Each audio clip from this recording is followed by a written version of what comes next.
మన రాష్ట్రంలో ఏ గ్రామానికి వెళ్ళినా కూడా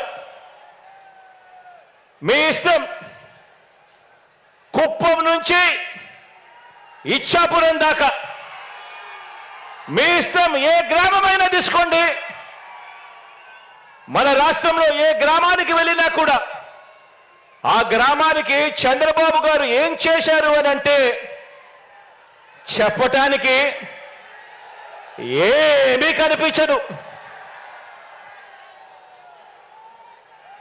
చెప్పటానికి ఏమీ లేదు. కాబట్టి మరి మీ జగన్ ఏం చేశాడు అనంటే, మీ బిడ్డ ఏం చేశాడు అనంటే, ఈ 56 నెలల్లో ఆ ప్రతి గ్రామంలో కూడా ఎన్నెన్నో మార్పులు కనిపిస్తాయి.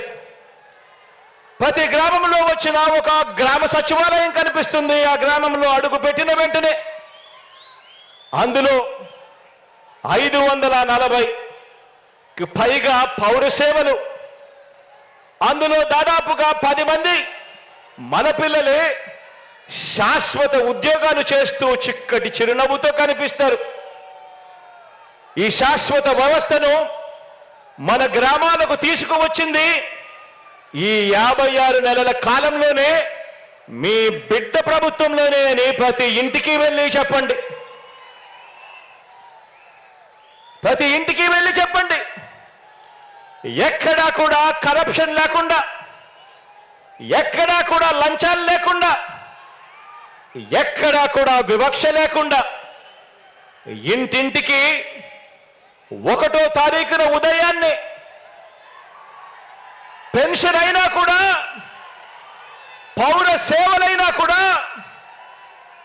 లేకపోతే ఏ పథకమైనా కూడా మన గడపకే వచ్చి చిరునవ్వుతో అందించే, మనలో భాగమైన, చిరునవ్వుతో అందించే మనలో భాగమైన ఓ గ్రామ వాలంటీర్ల వ్యవస్థ తీసుకువచ్చింది కూడా ఈ 56 నెలల్లోనే, మీ బిడ్డ పాలనలోనే అని ప్రతి ఇంటికి వెళ్ళి చెప్పండి.